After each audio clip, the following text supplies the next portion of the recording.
gente te conta.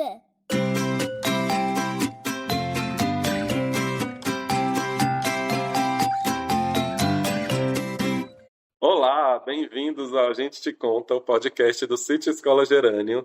Mais uma vez aqui no City Escola, as crianças não estão aqui, então a gente está num silêncio estranho nessa escola. É verdade. Não vai ter nenhum som de criança gritando e não sei mais o que aconteceu. Elas estão num passeio.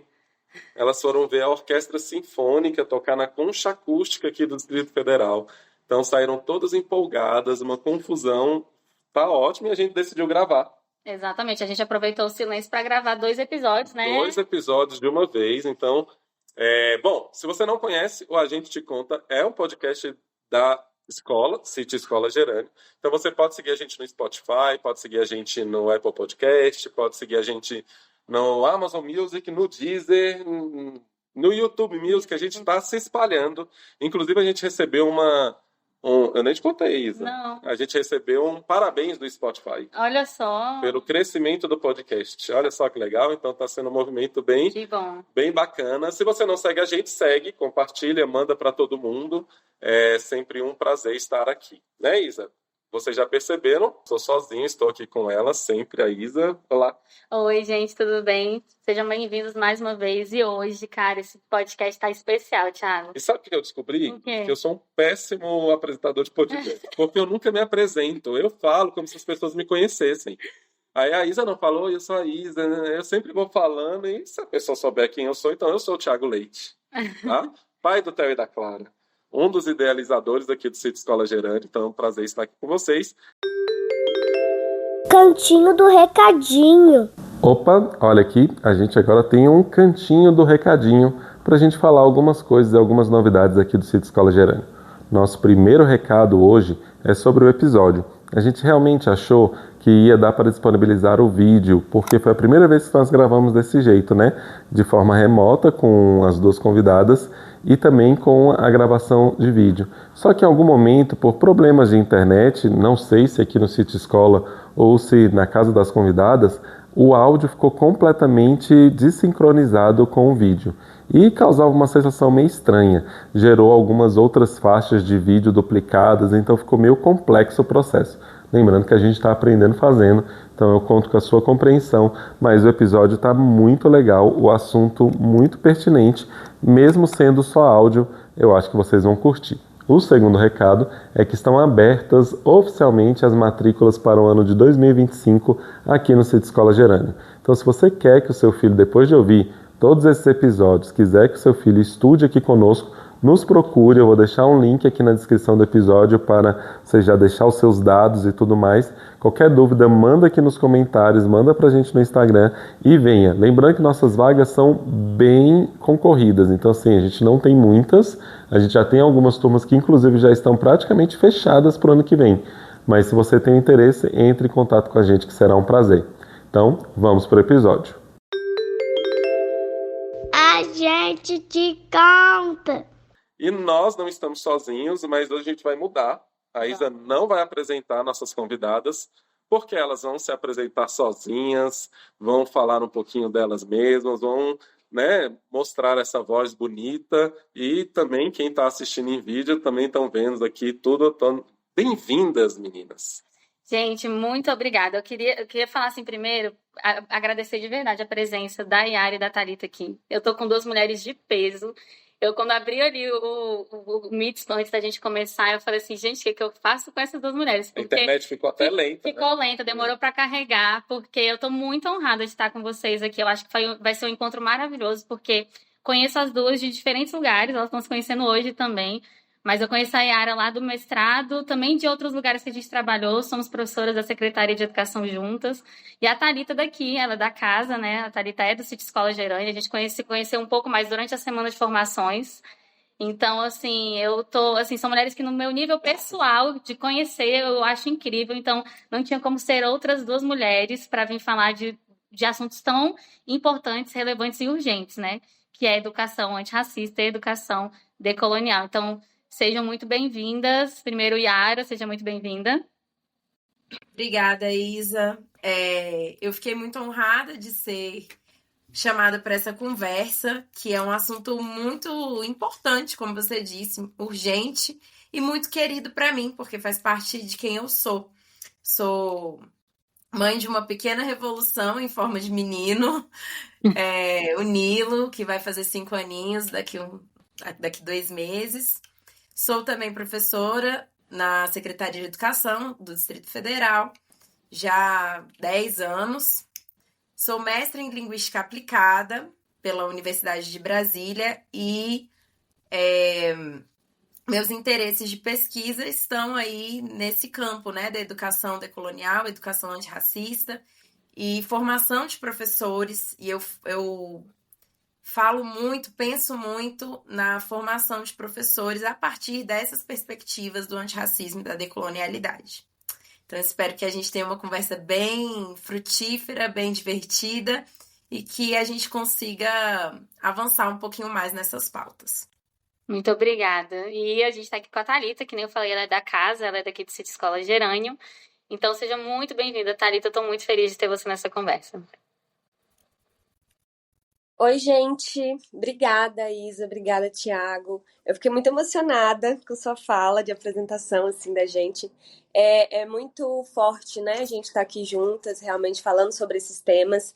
É um movimento muito importante, então agradecer ao podcast, à Escola Sítio Gerânio, né, por esses momentos.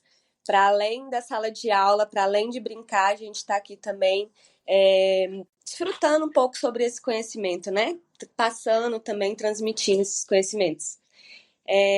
Eu sou professora, sou educadora no Sítio Escola Gerânio, da turma do Contraturno, turma Iraí. Sou baiana, estou há pouco tempo em Brasília. Aqui estou no mestrado na UNB em Educação e Ciências, sou bióloga, né, de formação, licenciada em Biologia. No mestrado, eu trabalho com educação científica, educação em ciências, numa perspectiva decolonial, a partir da educação do campo. Eu busco, né, a educação do campo como uma ferramenta para a gente tento buscar ali, tento ver, enxergar o que a educação do campo ela pode nos auxiliar, ela tem para mostrar para a gente como potencial de educação decolonial, educação em ciências decolonial. E é isso, agradeço muito e vamos lá. Já fiquei ansioso. Não, é isso, não, perfeito, é isso. Gente, só o currículo, você já fica assim, meu Deus, incrível. Olha... Agora tem uma coisa que a gente precisa fazer antes da gente começar, que a gente faz os nossos convidados fazerem um jogralzinho. É verdade, eu esqueci de falar disso para elas, porque eu sempre esqueço. A gente sempre começa assim, eu vou falar, eu corto isso. Eu espero que eu corte isso, porque eu não sei nada, é a primeira vez que a gente grava online. Então pode ser que saia do jeito que tá, mas tá tudo bem. Vai. A gente vai falar. Você quer saber mais sobre educação decolonial e educação antirracista? Aí vocês vão responder. A gente te conta. Juntas. É isso. Tá é a bom. nossa vinheta. Isso pessoalmente funciona bem, mas agora vocês estão em cantos opostos. Eu não sei como é que vai funcionar. Vai, elas vão pegar o time, vai dar Então, certo. vamos lá. Se você quer saber mais sobre educação decolonial e educação antirracista, A gente te conta. gente, Dá certo. besta agora. Tá vendo? Elas são incríveis. A gente te conta. Então, gente, para começar a nossa conversa, vamos começar pelo básico, que é assim, eu estava falando mais cedo com a Yara, que acho que talvez algumas pessoas entendam um pouco, e eu ainda acho que é pouco, o que é educação antirracista, qual é a sua intencionalidade. Mas a educação decolonial, acho que pouquíssimas pessoas têm. Então, Yara, o que seria educação antirracista? E para Thalita, o que seria educação decolonial? Vou começar por você, Yara. Tá. Eu não sei também se eu consigo dar essa resposta sem a resposta da Thalita, porque eu acho que a educação antirracista e a educação decolonial, elas são bem alinhadas. A educação antirracista, de modo geral, assim, uma postura educacional de combate ao racismo. E aí, então, a gente parte do princípio do entendimento de que a gente vive numa sociedade racista, de que a gente é constituído numa sociedade racista, todos nós. E que a partir da educação, com a educação, a gente consegue traçar caminhos para combater essa história e transformar esse quadro de racismo na nossa sociedade. Então, o objetivo da educação antirracista é um objetivo de combate a esse pilar de racismo que constitui quem nós somos socioculturalmente hoje. Thalita? Uma coisa complementa muito, assim, né? Nessas questões de violências que a gente sofreu, né, historicamente, a colonialidade, o colonialismo e o processo de escravidão, né, de racismo tem tudo a ver, não tem como a gente separar as coisas, né, Yara? A gente não tem como diferenciar. Mas a educação decolonial, ela parte também dessa questão de uma educação, uma educação antirracista, não tem como falar, né? E a educação decolonial, então, ela vem desse momento. A gente primeiro entende que nesse processo de colonização a gente sofreu violências. Essas violências, elas perpetuam até hoje, elas estão presentes também no nosso sistema educacional, na nossa forma de educar, na forma como a gente aprende. Então, como que a gente pode, a partir do nosso olhar, do meu olhar de nativa, meu olhar de uma mulher latina, nordestina, baiana, pensar que a gente produz conhecimento, que a gente também tem uma forma de educar, e essa forma de educar não é errada. Porque o método de Vygotsky, desculpa, não estou ofendendo ninguém, ele deve ser imposto, ele deve ser considerado o melhor, sendo que as mulheres da minha família já fazem isso há anos, tem métodos, uma metodologia ali que funciona, mas ela não é considerada científica, ela não é considerada aceita, porque ela não tem esses termos, ela não é eurocentrada, né? Então, a educação decolonial, ela parte da gente, do nosso protagonismo, da gente reconhecer uma educação que faz sentido para a gente, que ela tem a ver com nós, mesmo ao mesmo tempo que a gente se afasta dessas amarras que são colocadas para nós. Muito bom, e é isso, perfeito. E você tá falando aí, Thalita, uma coisa, por exemplo, que para mim ressoa aqui, é na construção do currículo, né? A gente fala um pouco sobre isso antes, mas hoje a escola como ela é entendida e construída hoje, ela é colonial. Então, o que a gente entende sobre escola, o papel da escola, o que é a escola, como ela deve funcionar, ela não foi feita e criada por nós, ela foi imposta justamente por uma visão eurocêntrica. É mais ou menos isso, né? Sim. O meu orientador, ele tem uma fala, Isadora, que é assim, que a escola é uma das instituições mais conservadoras que existe, no fato de não mudar. As igrejas, elas vão se atualizando, tudo que essas questões sociais, assim, a gente vê esses grupos, eles vão mudando, mas a escola é uma instituição que não muda, ela está assim há anos e vai perpetuando, e a gente vê a dificuldade que a gente tem quando a gente pensa em alternativas, em pedagogias mais alternativas, a dificuldade que a gente tem, porque é uma questão estrutural, né? E a gente tem muita dificuldade de conseguir fazer isso, de colocar isso em prática, e das pessoas aceitarem que isso é educação, porque ainda tem isso, né? No nosso olhar pessoal mesmo, falar, isso aí é educação? Como assim? Isso faz sentido, né?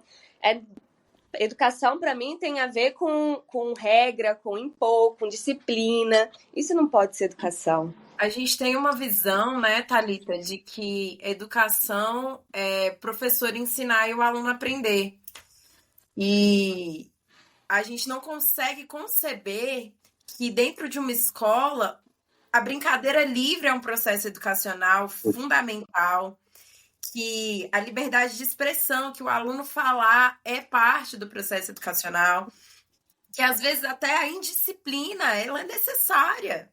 A indisciplina ela nos diz muito sobre o que está acontecendo nos processos de aprendizagem daquele sujeito. Então a gente tem uma dificuldade muito grande de ver outras possibilidades de ensinar e aprender, né? E aí eu acho que por que disso? Porque as nossas mentes são colonizadas. É disso que eu falo, assim, quando eu digo que a gente precisa assumir que nós somos fruto de um processo violento de colonização, apagamento né? Anulação dos saberes, e isso é racismo. O racismo ele não está só em olhar uma pessoa com um tom de pele mais escuro que o seu e achar que aquela pessoa é menos merecedora, ou isso é racismo, mas não é só, é tão gigante, tá tão intrínseco em todos os nossos movimentos sociais, nas nossas interações humanas. Tem tantos aspectos do racismo que estão tão naturalizados no nosso cotidiano e que nos impossibilitam de enxergar outras possibilidades de fazer educação, outras possibilidades de desenvolvimento, né, de quem nós somos. E de perceber o que está sendo feito. Isso que eu acho muito doido. A gente tem um molde, uma forma de pensar que a gente não considera o que já está sendo feito. Eu né, tenho um apreço, assim, um apego emocional muito grande com a educação do campo. Por conta disso, são movimentos de resistência que estão sendo feitos há muito tempo. É muita luta por uma educação própria, por uma educação condizente com a realidade deles. E a gente, muitas vezes, a gente dá valor, a gente valoriza uma pedagogia, um método lá de fora que nos foi ensinado assim, sendo que a gente não consegue observar o que os povos indígenas já fazem com a educação indígena, os povos do campo, o que eles fazem ali, sabe, trazendo essas individualidades mesmo, sabe, essa singularidade, assim, de respeito com a cultura deles, com a forma de saber, com essa questão do racismo epistêmico, né, que você traz, assim. O que eu faço aqui também é considerado um saber. Isso aqui também é produção de conhecimento, né? Não é porque não está na academia, porque está nesses moldes que ele tem que deixar de ser. Eu sou professora de língua inglesa, né? E é muito... A Isadora já tá abrindo aqui. É isso, porque é isso, a gente vem... A gente fez a mesma graduação, né, Yara? A gente fez letras em inglês na UNB. E eu me lembro muito, assim, depois que eu fui descobrir educação decolonial, antirracista, enfim, né, bem depois, mas a gente é introduzido aos metodologistas norte-americanos e ingleses. Paulo Freire não aparece na nossa graduação. Não aparece. Os materiais, a gente usa materiais que absolutamente não tem relação nenhuma, materiais que são criados, pensados numa realidade completamente diferente da realidade brasileira. E esses são os materiais entendidos como os únicos materiais possíveis, né? Só vai funcionar se você usar o livro que veio do eixo Estados Unidos-Europa. Então, realmente assim, a gente reproduzindo a ideia de que só aquilo que é feito lá fora que é conhecimento válido, né?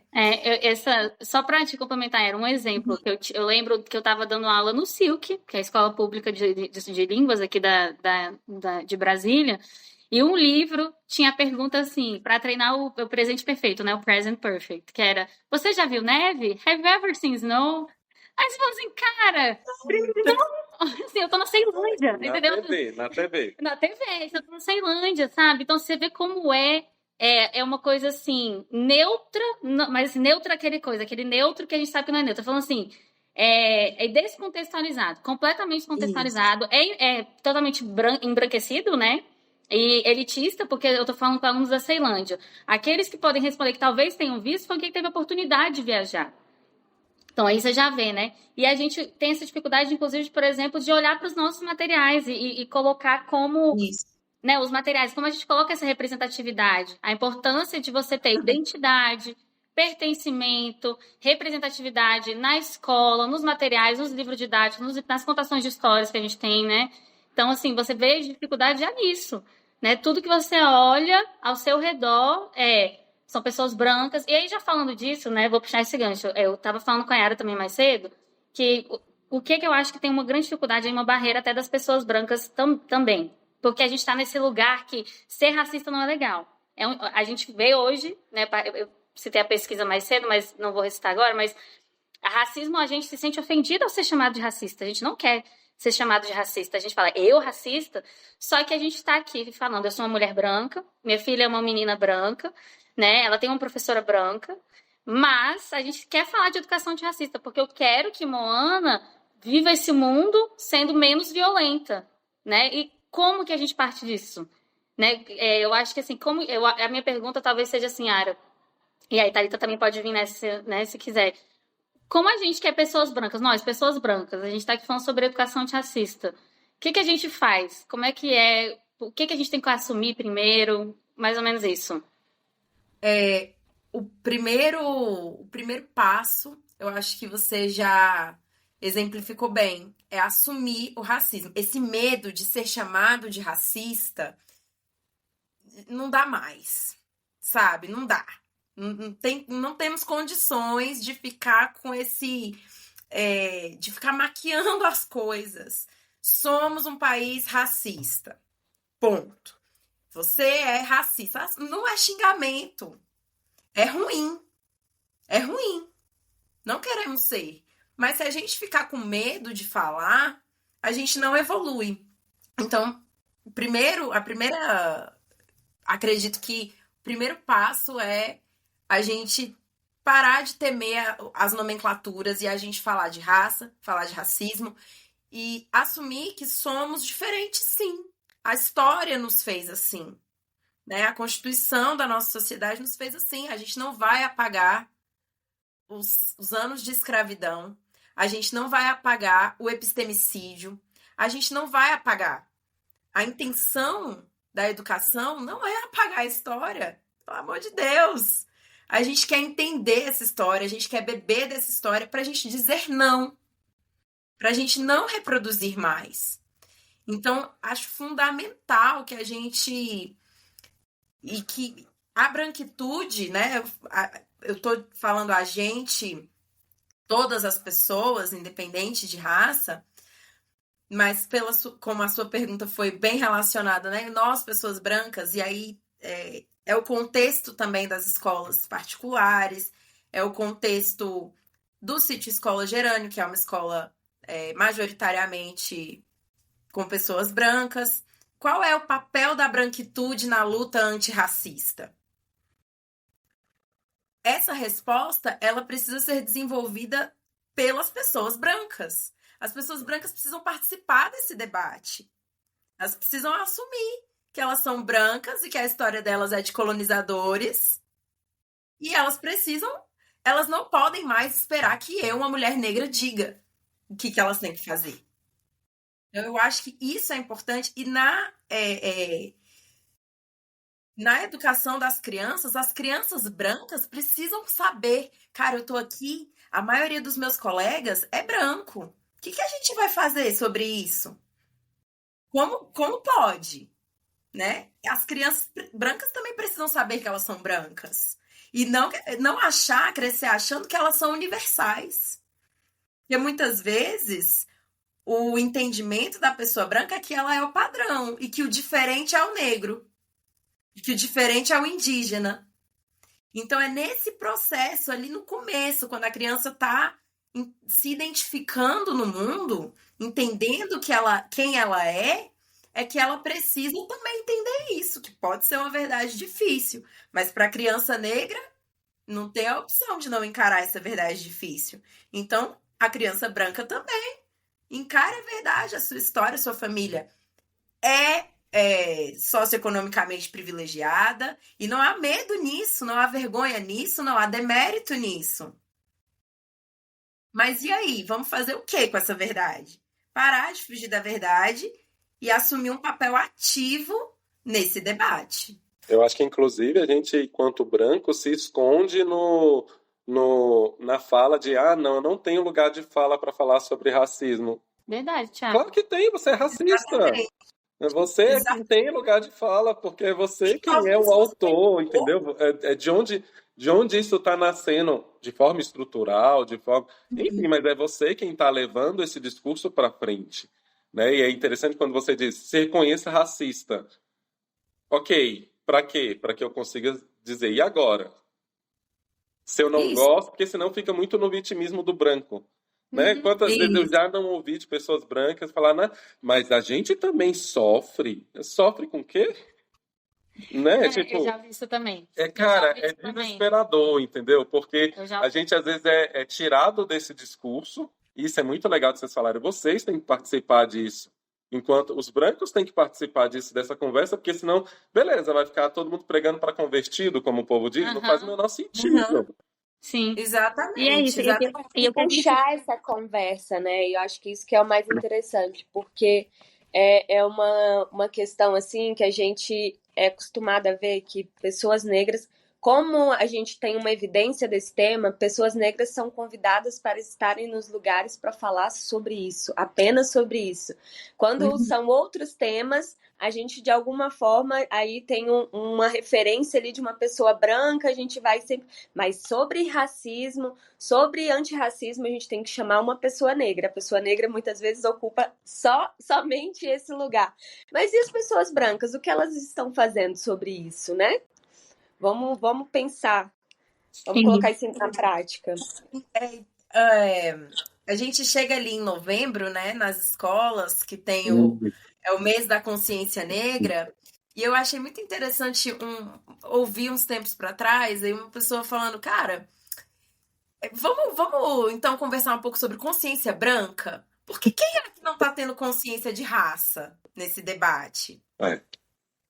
As pessoas negras, elas estão assim, a gente já sabe que é negro. A polícia sabe bem quem é negro. E aí, sabe? As pessoas brancas, elas estão entendendo a responsabilidade delas. Elas estão realmente entendendo que elas perpetuam racismo,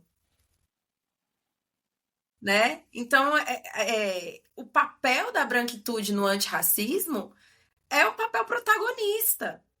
Não só as pessoas negras são protagonistas disso, né? Eu acho que... Caraca, é isso. Não, eu tô. Não, mas é porque assim, a gente tá ficando calado mais hoje, né, Thiago? Por vários motivos. Aprendendo. Porque a gente tá aprendendo muito e porque é impressionante, de verdade, assim, a fala de vocês, como ressoa pra mim. Eu fico reflexiva mesmo. Eu tô aqui, caraca, realmente, porque uma vez, há muito tempo atrás, eu escutei um podcast justamente sobre educação antirracista. E eu lembro que era uma mulher preta falando e ela falou assim: tá, você enquanto pessoa branca, comece a ler livros de pessoas pretas para os seus filhos. Tenta procurar um pediatra negro. Você não tem que ter um pediatra? Por que seu pediatra não pode ser negro? Porque aí o seu filho vem para a escola e quem é negro? É o zelador, o porteiro, o motorista do ônibus que te deixa. Beleza. Então as pessoas negras, aí minha filha, pensa na minha filha, tá? Branca, loirinha, lendo o mundo. Aí Mona lê esse mundo e fala, então o lugar das pessoas pretas são assim, porque é isso.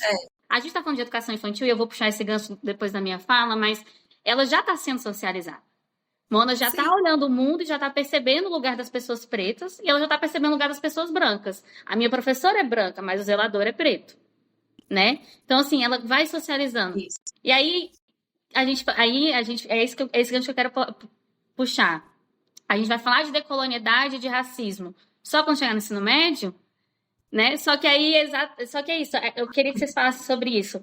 O quanto que a gente já perde na socialização da criança quando a gente deixa esse assunto para depois e fica nesse lugar do fingimento mesmo, do maquiar, igual você falou, era tipo, não, então Mona teve alguma atitude racista, mesmo que seja na percepção. Vamos supor, ela percebe que alguém é preto e ela não é. Né? Vamos supor, ela percebeu ali naquele lugar e dependendo do que ela falou, eu vou intervir, vou fingir que não. Não, a gente não é, né, isso, vou fingir que nada está acontecendo, que ela não está percebendo, né? E aí, me fala sobre isso. Como que a gente faz isso desde a educação infantil? Porque eles já estão sendo socializados, eles estão vendo o mundo. Aí vocês vão dar a resposta e depois eu vou falar, porque eu fui professor de ensino superior. E aí de pessoas que não tiveram isso na educação infantil. Aí depois eu vou dizer como é que acontece depois. Eu sou mãe de uma criança que está nessa fase de se identificar, né? Na verdade, as nossas construções identitárias, elas estão conosco durante toda a nossa vida. Mas a primeira infância é muito essencial, assim, pro entendimento de quem eu sou no mundo. Então, é uma fase de descobertas incríveis que vai constituindo a criança no seu emocional, no seu cognitivo. E se a gente perde essa fase, a gente tem que fazer toda uma desconstrução, né, ali do passado, que pode ser muito complexa. Então, por que não aproveitar ali, né, quando a criança está começando a enxergar o mundo e mostrar o mundo para ela de forma que ela possa construir uma outra visão. Eu acho que esse é um dos objetivos da educação decolonial e antirracista. Que a gente possa apresentar as coisas do jeito que elas são, já criticando isso. Então, assim, em nível institucional, né? A escola. Cara, a escola tem políticas para o acesso e permanência de estudantes negros? A escola tem políticas de acesso e permanência de funcionários negros? Tem professores, tem pessoas negras na equipe gestora? Ou é isso, como a Isa falou, né? Só quem é negro aqui na minha escola é o pessoal da limpeza. Esse é o espaço que essas pessoas ocupam? Se for, quando for, porque provavelmente vai ser, né? Vamos criticar isso. Não vamos deixar passar com naturalidade, porque a criança ela não sabe o que é natural, o que não é ainda. A gente ensina isso para ela. A gente ensina para as crianças o que pode, o que não pode, o que está certo, o que está errado. A criança está observando. Ela não observa com preconceito, a não ser que a gente permita. Então, se a gente já fala, olha, que coisa chata, né? Nossa, por que você não tem uma professora negra? Igual você, igual sua colega? Por que só tem uma colega negra na sua turma? Não precisa fingir que todo mundo é igual. Não precisa fingir que não tá vendo cor. A criança tá vendo as cores. Perfeito. Exatamente. Esse querer poupar as crianças desses problemas de adultos que transformam esses adultos problemáticos, né? Perfeito. Então, tudo isso. Vamos economizar na terapia, né, gente? Vamos economizar na terapia. Ou vamos investir na terapia por outras coisas. Por outras coisas. Exatamente, gostei Não disso. aquilo que a gente já tá vendo há anos que é um problema. Sim. Acredito que na educação infantil é exatamente isso que a Yara colocou e que a Isadora também vem colocando, né? Não é só o papel da escola na educação infantil, né? Mas o que você faz, você enquanto família, né? Para mudar, para representar, para trazer essas outras representatividades de pessoas não brancas para o seu filho. Como que isso é colocado, né? Mas...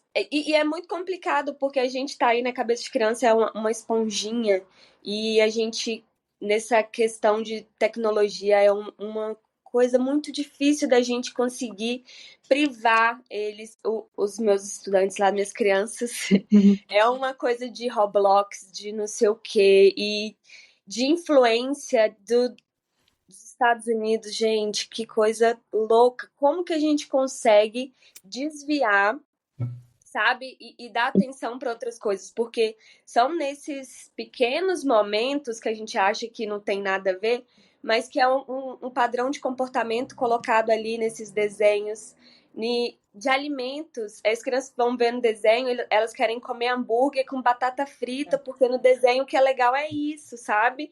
Que tipo, o que a sua criança está consumindo, né? O que a gente está vendo ali? E são padrões, a gente até na formação falou sobre isso. A gente vai trabalhar sobre inverno com as crianças, alguma coisa assim. Aí chega no Natal, a gente tem lá que aqui tá no inverno, como assim? As crianças têm que pintar um Papai Noel cheio de roupa, com neve, com não sei o quê. Cara, como assim? Aí tudo que tem influência de um desenho de fruta é uma maçã. Como se aqui a gente visse uma macieira a cada esquina, né? Que cultura cultura é essa que está sendo colocada para a gente, que a gente transmite para as crianças sem nem perceber, porque está tão no automático. É uma coisa que a gente já aprendeu desde que eu era criança. Eu tô na casa dos 30, gente, que era assim, e não vem mudando, né? E esse ciclo vai continuando e a gente vai normalizando. A gente vai fazendo a engrenagem funcionar de forma automática, porque a gente aprende que aquilo ali que é o certo. Para que eu vou me desgastar agora se eu aprendi a desenhar maçã, a primeira fruta que eu aprendi a desenhar? Perfeito, isso, né? Thalita. Eu vou comentar nessa parte porque foi uma das coisas que eu anotei também na pauta, porque quando a gente pensa em colonialismo, a gente vai justamente para Portugal, né? A gente vai para Portugal, a gente vai para esse lugar que também mas hoje a gente tem que falar sobre os impactos da globalização, e aí eu coloquei entre aspas e vou colocar porque é uma globalização que está vindo transvestida, né, de norte-americanização do mundo. E aí, especificamente estadunidense. Então, assim, a colonização moderna, e aí a gente tem que falar sobre isso, ela não é só mais o que a gente sofreu de Portugal, que é irrelevante. Mas é preciso falar como há uma tentativa de que todos nós nos tornemos mais parecidos com os Estados Unidos. Porque é o melhor país do mundo, porque as pessoas mais legais estão lá. A gente teve agora as Olimpíadas, por exemplo, né? Então, eles são imbatíveis no esporte, todo mundo olha como referência, né? De investir. Acho que tem que olhar para a referência disso nesse sentido, talvez, de o que eles fazem lá, mas é sempre esse lugar de a gente é o melhor país do mundo, né? Teve, inclusive, uma discussão recente sobre o Black. Não sei se vocês acompanharam, né? Porque teve o pódio de só mulheres negras, né, na ginástica artística com Rebeca Andrade. E existiu parte dos Estados Unidos querendo dizer que Rebeca Andrade não é uma mulher negra, mas sim uma mulher latina. Então, para você ver que eles querem tomar conta, inclusive, do discurso sobre racismo. Até sobre racismo, eles são as pessoas que podem dizer quem é preto e quem não é, né? O que é ser black, né? Eles estão falando. Porque o olhar do mundo tem que ser a partir do olhar deles. Perfeito, é isso. Era isso que eu queria falar. Então, assim, como que a gente tem aí é da linguística, a Yara vai lembrar, mas Rajagopalan que fala da McDonaldização do mundo. Ele traz esse termo junto com não é globalização, mas esse negócio de funcionar enquanto franquia, enquanto atacado, que aí tem tudo a ver com o que a gente faz aqui muito no City Escola, e a Thalita falando da educação do campo, que é como que a gente volta para essa questão do alimento. Eu gostei muito que você falou da comida, que é tipo, por que a gente não está olhando para tapioca, para banana, que é o que a gente vê. Então, assim, a colonialidade hoje, ela tem esse lugar também dos Estados Unidos. A gente tem que olhar com essa tentativa de que eles querem realmente dominar. Vai ter um jogo de NFL aqui no Brasil, em setembro, e os ingressos acabaram em uma manhã, né? E aí a gente tá torcendo para futebol americano, cara. O time vai vir para cá e lotou o estádio. A gente está envolvido na campanha eleitoral dos Estados Unidos. A gente é submetido a nos imergir em todas as notícias deles, como se fosse a nossa vida, como se fossem os nossos problemas. Tudo tem que ser conforme isso, né? Isso é mais profundo, Thalita, porque assim, vou colaborar com vocês aqui, né? Que eu falei que eu ia falar um pouquinho da educação superior, mas já emendando porque tem tudo a ver com isso. Eu sou engenheiro florestal. Então, assim, eu pegava os alunos de agronomia no 8º semestre para dar disciplina de agroecologia, porque ninguém queria falar. E o meu doutorado é em agroecologia. Então, sobrava para mim. E aí eu, inocentemente, fui apresentar para eles o porquê que nosso campo é do jeito que é. E ele é do jeito que é porque a gente importou um modelo americano de sementes, adubação, e já vinha um pacote tecnológico. Então, eu dou para o meu produtor a semente tratada, eu dou para o meu produtor o adubo, e eu já dou para o meu produtor o veneno para ele jogar quando essa planta ficar doente. Olha que loucura. Olha que absurdo. Eu já faço tudo isso. E aí, a planta vai ficar doente, você vai jogar isso, só que nos Estados Unidos existe uma faculdade em cada pequena cidade que é muito mais fácil ter acesso a esse tipo de coisa, porque eles têm dinheiro. E aí dava algum problema no campo, o técnico estava lá. E aqui, no interior do Amapá, como é que chegava? Não chegava. O que o cara fazia? Ele aplicava o dobro do veneno, o dobro do adubo, depois do triplo, depois do 4 vezes mais. E aí depois ele já não tinha mais a semente crioula, porque ele estava acostumado a comprar semente, então ele perdeu a semente, ele deixou a terra pobre, porque a gente copiou um modelo que não era o nosso. Perfeito. Não era o nosso. E Isso tudo por aceleração, né? Não querer passar o processo, querer não ser muito querer. rápido, produção. E assim, hoje, o que nossas crianças enxergam do campo? Uma grande monocultura. Isso não é o campo brasileiro. Nunca foi. Nunca foi. Nem dos indígenas, nem do povo negro, de nada disso. Só que isso é empurrado para a gente desde muito antes. E até agora, todas as commodities que existem aí, que a gente exporta, é matéria-prima. A gente continua exportando matéria-prima e comprando os alimentos processados. Então, esse processo, e aí eu dava essa aula e eu era... A Thalita caiu. Ela vai voltar. Vai. Eu dava essa aula e eu era questionado e você está inventando, isso não acontece. O que foi, se não fosse isso, ninguém tinha comida. E a gente enfrenta um bocado de adultos alienados, nem sei falar, McDonald's, e que não conseguem enxergar que isso está sendo empurrado goela abaixo e a gente aceita ainda como bom colonizados que nós somos. Sim. É ótimo. Nossa, Estados Unidos, maravilhoso. É isso. E a gente faz isso em vários âmbitos, né? Não só... a gente faz isso na educação, a gente faz isso no entretenimento, a gente faz isso nas vestimentas, a gente faz no isso modo de viver. em vários aspectos da nossa vida. E a gente nem percebe, a gente não critica isso. Desculpa se eu falei alto, é porque eu fiquei bravo. Fico bravo. Não, normal. Eu super entendo. Eu também vou me empolgando. E às vezes parece... As pessoas até me falam, mas você tá brigando comigo? Eu falei, tô. Assim, tô brigando com o mundo. Tô brigando com o mundo. Porque a gente tem que ficar indignado, vocês não acham? Eu acho. A gente tem que ficar indignado. A gente tem que perceber essas coisas e falar, não, eu não aceito mais. Eu não quero mais. E eu não aceito isso pra minha criança. Eu não vou fazer isso com as próximas gerações. Então, acho que a gente tem que falar alto mesmo, tem que se indignar, tem que brigar, porque é absurdo.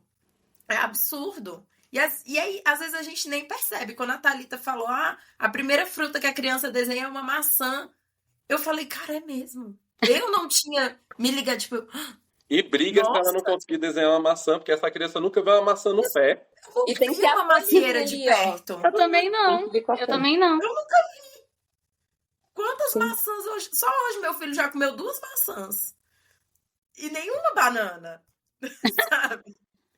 Então, assim, são coisas que a gente... É tão natural que a gente não percebe. E a gente precisa começar a perceber.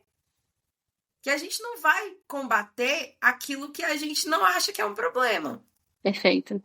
Então, a gente precisa começar a perceber no cotidiano, abrir, sabe, assim, desanuviar um pouco o olhar para ver onde que tá o racismo, onde que tá a colonialidade, por que as coisas são do jeito que são. E fica parecendo conversa de... mas vai problematizar tudo? Vou. Se a gente acredita e quer um mundo melhor, a gente tem. Exatamente isso. Que bom que você está entendendo. Vamos problematizar tudo. Porque é assim que a gente vai conseguir. Porque não tá bom, né, Yara? Tipo assim, até agora não funcionou. A gente não tá vivendo num mundo mais sustentável. A gente não tá vivendo numa sociedade mais acolhedora, amorosa. A gente não tá vivendo num mundo com menos guerras, com um mundo com pessoas menos egoístas. Se não funcionou. O modelo que tentaram colocar pra gente goela abaixo não funcionou. Tá todo mundo adoecido, né? A gente sabe disso, a gente tá com vários problemas para resolver, então não tá funcionando. Então a gente tem que se indignar porque a gente tem que mudar em algum momento, em algum ponto da história a gente tem que mudar. Que a gente está destruindo o nosso mundo. A gente está destruindo.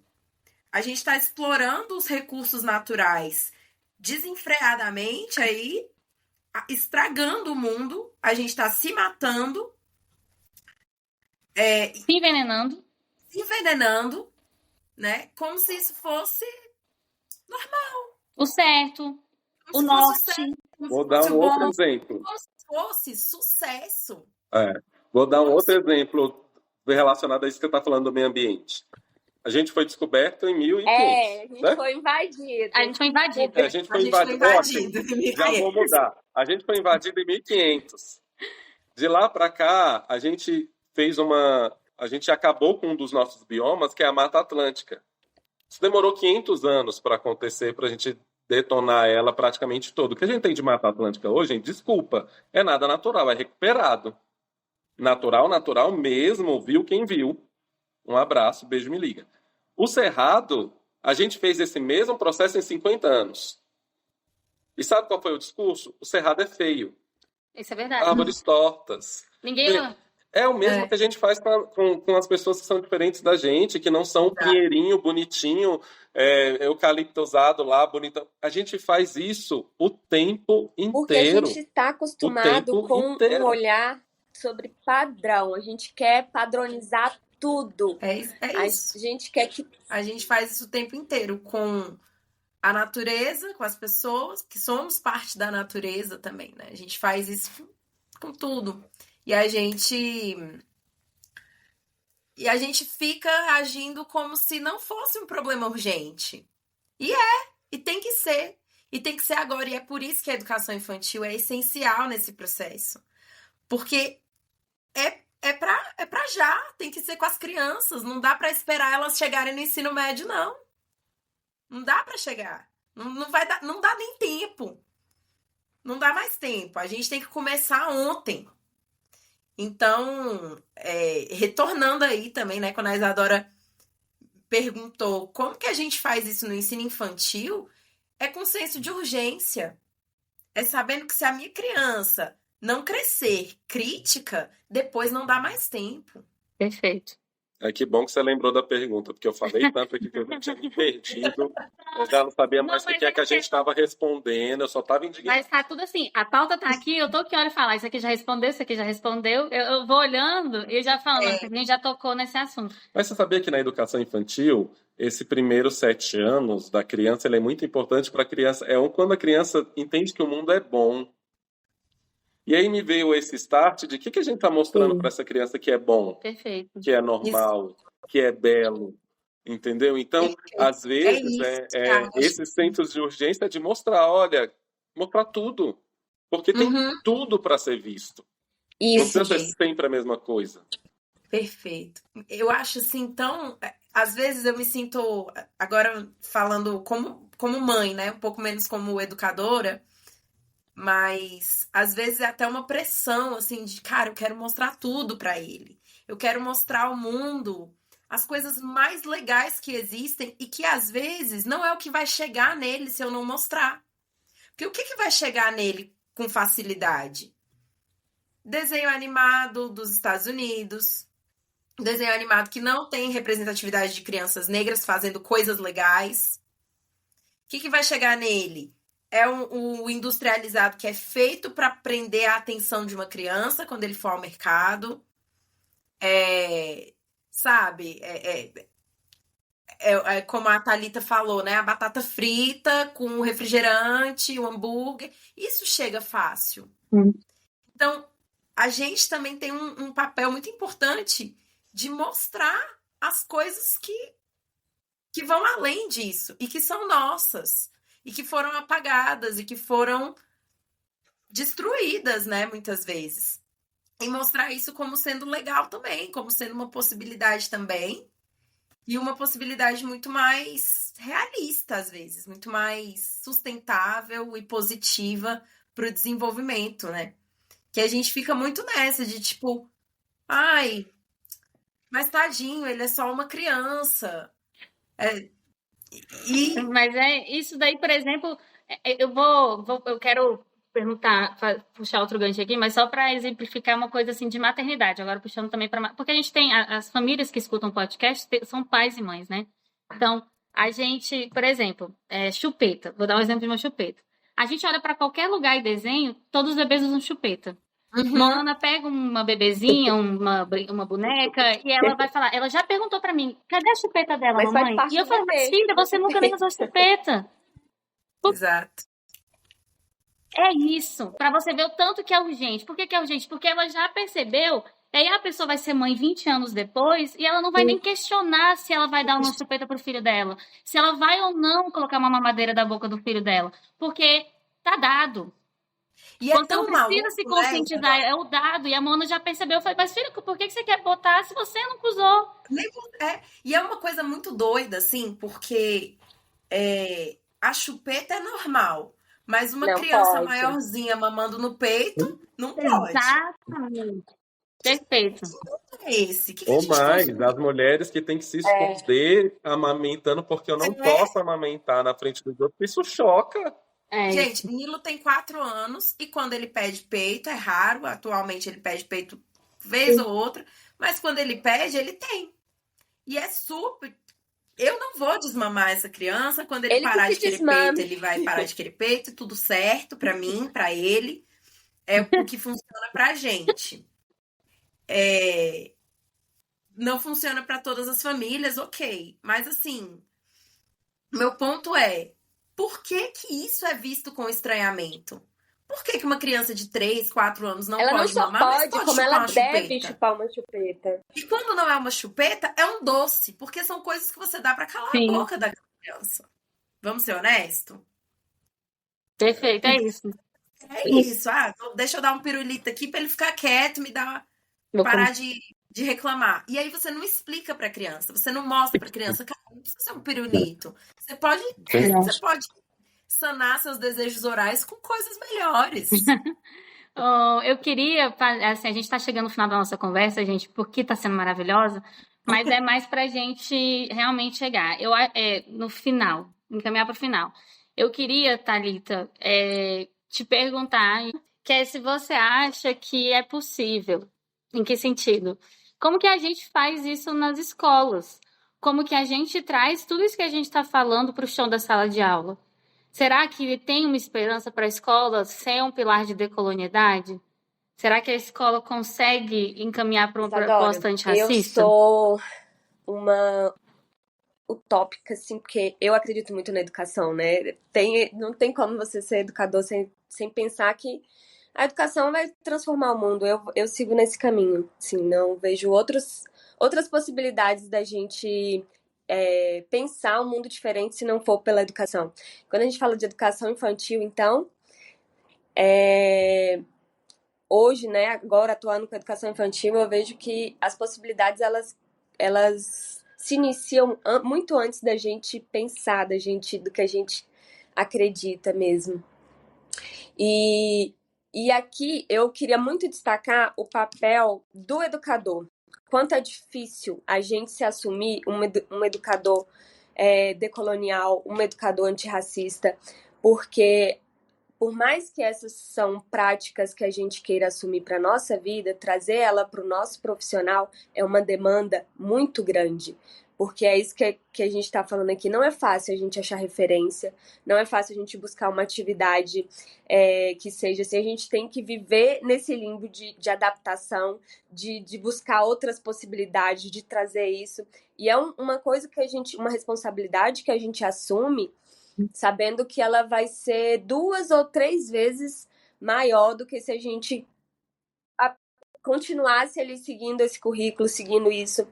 Então, é uma demanda que a gente assume por acreditar que é educação antirracista, é educação decolonial, que ela pode não mudar as estruturas, porque a gente está falando de coisas muito amplas, mas ela vai causar um impacto muito maior na vida dessas crianças, dessas novas gerações, e que essas crianças, que essas pessoas, elas vão estar preparadas para uma sociedade no futuro muito melhor do que a gente teve. Eu acho que é isso, né? A gente vê como a gente vive essa vida, essa questão da padronização, né?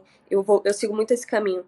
A gente tem o pulo do gato e a nossa maior dificuldade na educação, que é a diversidade. E a gente mora num país que tem uma diversidade infinita de pessoas, de espécies, de clima, de tudo. A gente tem muita, muita coisa para explorar. E por que uma coisa, o padrão, tem que ser colocado? Por que ele é legal? Não. Vamos pegar e vamos explorar tudo, o diferente é legal, né? Vamos pegar tudo isso e mostrar cada semente diferente, cada flor diferente, cada tanto de fruta que a gente tem, tanto de pessoas a gente tem, tanto de tom de pele, de cabelos diferentes, a gente tem tanta possibilidade, tantas coisas, tantos ritmos musicais, tanta cultura, a gente tem uma infinidade de coisas pra gente apresentar aí e explorar. Mas não é fácil para o educador. A gente sabe, assim como para os pais, né? Porque é muita para a família, né? No geral. É muita coisa, é muita demanda, mas a gente se ater e ter essa responsabilidade, porque não é só com os próximos, é também com a gente, né? Acredito, sabe, Isa? Eu acho que a gente precisa acreditar e fazer o que conseguimos fazer agora. A gente não chegou onde a gente está de uma hora para outra. A gente não chegou no estado das coisas, né? Esse estado que a gente recusa, que a gente está vendo que não funcionou, que a gente não gosta, que a gente não quer perpetuar. Isso não aconteceu de um dia para o outro. A gente tem muita história que explica como nós chegamos a construir a sociedade racista e colonizada que nós temos. Então, da mesma forma, a gente não pode ser imediatista, sabe? Mas a gente também não pode ficar esperando que as coisas vão mudar sozinhas.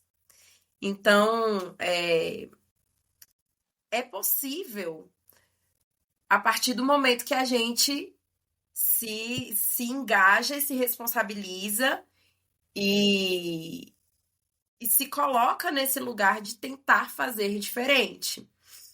Eu acho que algo que eu gostaria de pontuar, assim, que é importante para mim e nas minhas pesquisas e no meu fazer pedagógico é a formação do professor, não só dentro da disciplina que ele leciona, mas como um sujeito político, que o professor tem a possibilidade de se formar e de continuar se formando como pessoa no mundo. Porque é só assim que a gente vai conseguir olhar para um material e dizer: esse material está inadequado, esse material eu não quero mais. É só assim que eu vou conseguir olhar para uma atitude do meu aluno em sala e dizer: essa atitude não é aceitável. E eu vou corrigir aquela criança por outros métodos também, né? Senão também não adianta eu corrigir a minha criança com palmatória. Eu também preciso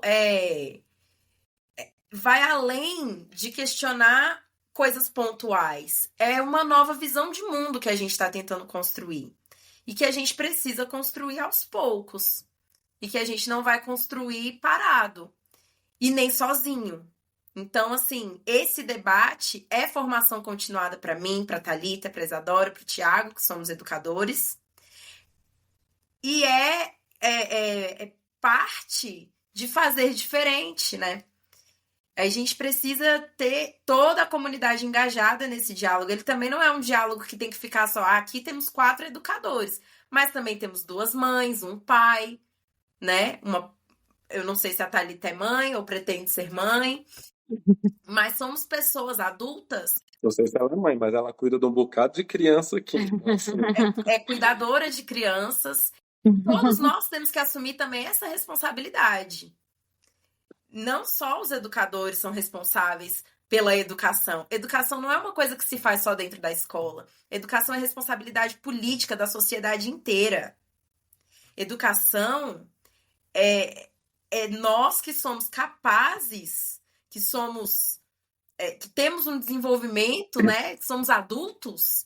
A gente tem que se responsabilizar pelas crianças. E a educação ela é feita em tudo que a criança faz. Para a criança brincar é coisa muito séria. Quando a criança vai para a escola, quando a criança está em casa, o tempo todo ela está sendo educada para viver no mundo, para viver conosco. E a gente tem que assumir essa responsabilidade de coração e saber que isso não é problema dos outros.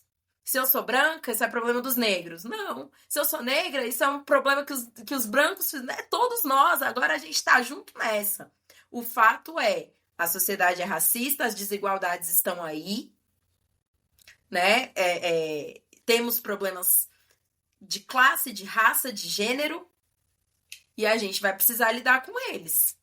Não, a gente é diferente, mas a gente tá no mesmo mundo e a gente precisa encontrar os nossos pontos de intersecção para a gente seguir fazendo algo que é melhor, porque o que a gente tem agora é insuficiente e eu não quero só isso, eu quero mais e eu tenho certeza que os nossos ouvintes aí vão querer mais para os filhos deles também.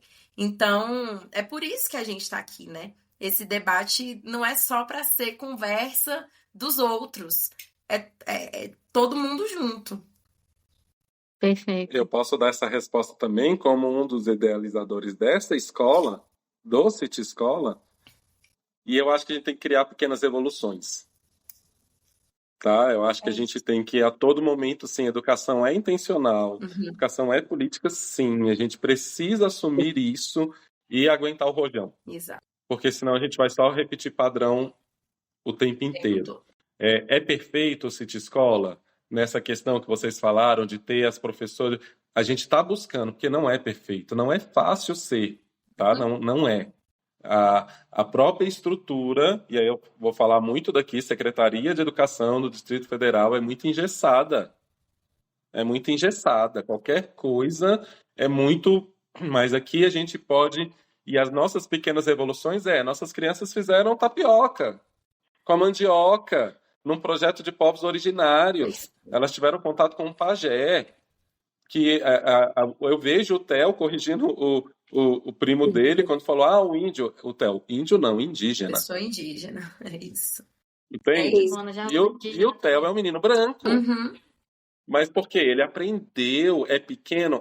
Mas as grandes tempestades começam com pequenas chuvas. A gente precisa... Uma pancada de chuva é uma chuva extremamente forte, que tem o seu impacto, mas ela é curta.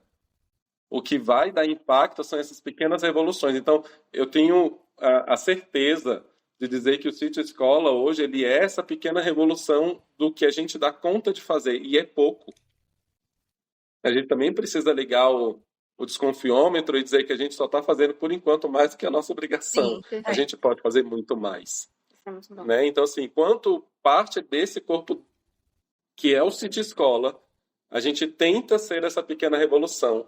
E, quem sabe, com outras pequenas revoluções a gente consiga chegar, entendeu? Porque eu acho que a pergunta não é mais nem se é possível, Isa. A pergunta é quando isso vai acontecer, porque não existe outro caminho. Perfeito.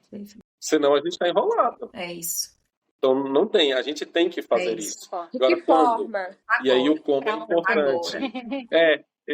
De que forma? É urgente, mas não dá para ser imediatista, porque senão a gente não sai do lugar. Imaginar que a gente vai... eu não tenho a ilusão de que o meu filho vai ser a primeira criança, o primeiro menino não machista, não racista do universo. Não vai, gente, não vai. Ele tá crescendo nessa sociedade também. Eu não vou poder controlar tudo, mas a gente vai fazer o que a gente pode. Essas micro-revoluções juntas, como eu falei, né? Não é uma questão individual de grupos específicos que estão envolvidos no debate. Não é... até acho muito engraçado, assim, às vezes as pessoas falam, isso é assunto do movimento negro. Não, isso não é assunto de um movimento X, isso é um assunto de toda a sociedade. Isso é um assunto que precisa ser, por mais que a gente tenha núcleos, né? Mas é preciso juntar as micro-revoluções e seguir. Não sei quando a gente vai ter os resultados que a gente quer. Eu não acho que eu vou estar vendo. Não sei quantas gerações vai demorar. Mas eu vou fazer o que eu posso na geração que eu tô. E aí, assim, para ir terminando, gente, eu acho que talvez a Yara tenta me ajudar, mas tem um teórico que fala da educação para a gente trabalhar dentro das microfissuras, né? Que é isso, né? Quando você vê, por exemplo, uma parede rachada que brota uma flor, tipo, ali é possível. Não tem como a gente querer mudar o mundo de uma vez. É realmente trabalhar dentro das microfissuras. E talvez essa escola seja uma microfissura, entendeu? Para a gente começar a conversar sobre isso, porque é isso, a gente está em Taguatinga, né? A gente não está no plano piloto, onde existem mais escolas com pegadas mais revolucionárias, alternativas. A gente está num lugar entre Samambaia e Ceilândia, né? A Vou te gente interromper, Isa, é uma escola privada, então A gente está dentro de uma área de relevância e interesse ecológico que já é perseguida por uma. passa um córrego aqui, passa o É, córrego Taguatinga passa dentro do muito sítio. questionável, né? Então, Que aí você exato. falou, a gente luta contra o governo o tempo inteiro, contra pressão. Todas as chácaras ao redor já são loteadas, padronizadas, já colocadas no sentido da roda continuar girando, da especulação imobiliária, do. Gente, uma coisa que é tão legal, e eu falava tanto isso. Quando é que a gente, para a gente ver também que a gente está nesse lugar aqui, né, do Sítio Escola, quando é que o camponês se tornou algo ruim, né? A pessoa ser chamada de Desde o camponesa, Jacatatu, ela é pejorativo. Então, né? então assim, De sabe, o atraso. campo é o lugar de atraso. A gente está assim no cinturão verde, a gente está assim sendo espremido, só que a gente é resistência, a gente vai continuar aqui. Isso é uma questão, assim, é muito importante para a gente também olhar, né?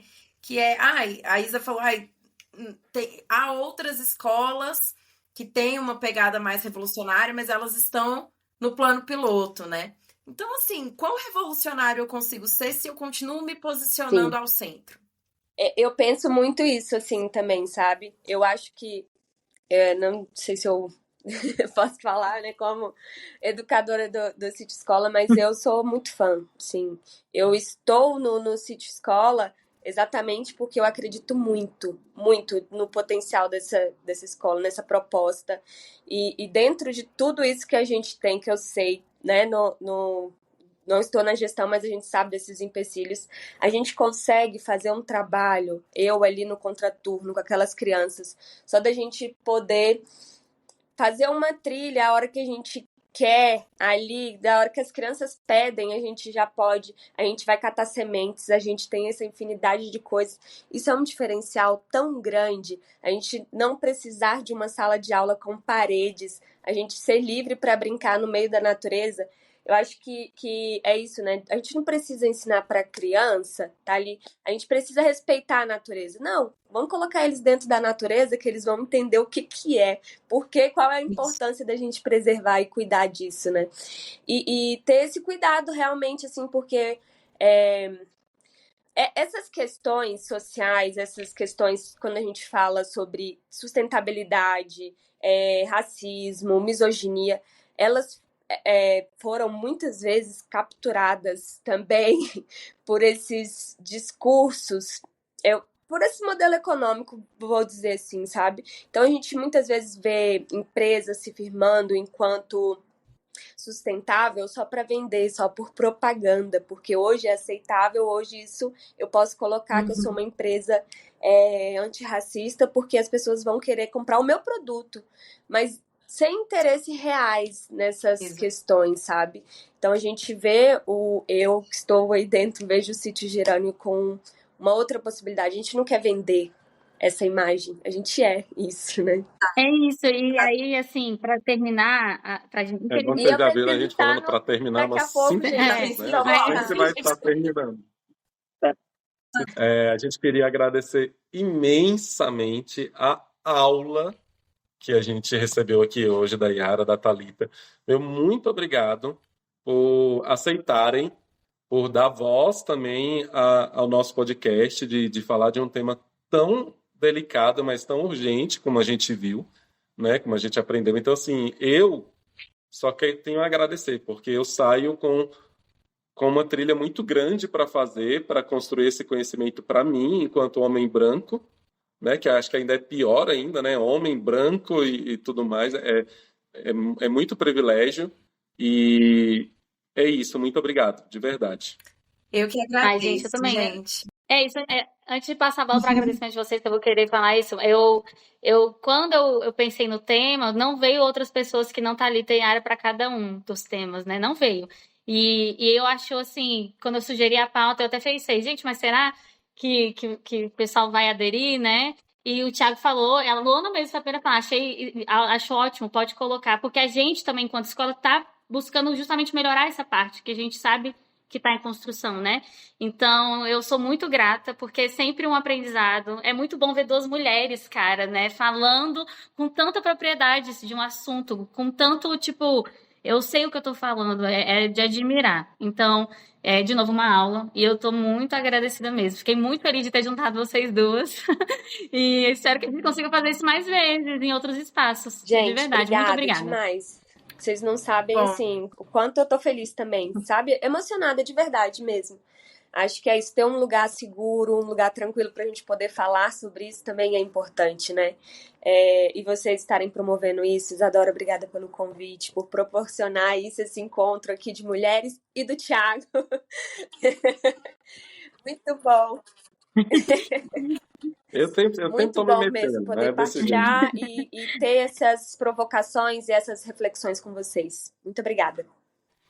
Muito obrigada, gente. Foi um prazer enorme ter essa conversa com vocês. Prazer em conhecer Obrigada, você, Yara. Thalita. Que Já bom admiro que a gente muito o seu dividiu esse trabalho. podcast, esse episódio. Oportunidade de. Foi muito legal. Obrigada mesmo. Obrigada por darem voz e por se posicionarem também. Eu admiro muito o City Escola Gerânio por ter essa postura de dizer a gente precisa melhorar nisso e abrir o debate para buscar meios de melhorar isso. É uma escola maravilhosa que tem uma proposta muito admirável mesmo e eu fico muito feliz de participar disso. Fiquei muito honrada com o convite da Isadora e agora, conhecendo a Thalita, o Thiago, espero que realmente a gente tenha a oportunidade de continuar essa conversa e outras conversas e perpetuar essas ideias que eu tenho certeza são muito frutíferas e muito positivas para as nossas crianças. A gente te conta. Que ótimo. Tá ótimo, é isso. Fechamos, então? Conseguimos. Conseguimos? A tempo, todos vivos, todos bem. Que bom, gente. É isso. Então, fica o convite mais uma vez. Siga o City Escola Gerânio, nosso podcast, A Gente Te Conta. Venha nos conhecer para saber se é tudo isso mesmo. Venha, né? Estamos de portas abertas. E a gente se vê, então, nos próximos episódios. Obrigado Tchau, mais uma gente. vez. E tchau. Tchau, gente. Obrigada, tchau.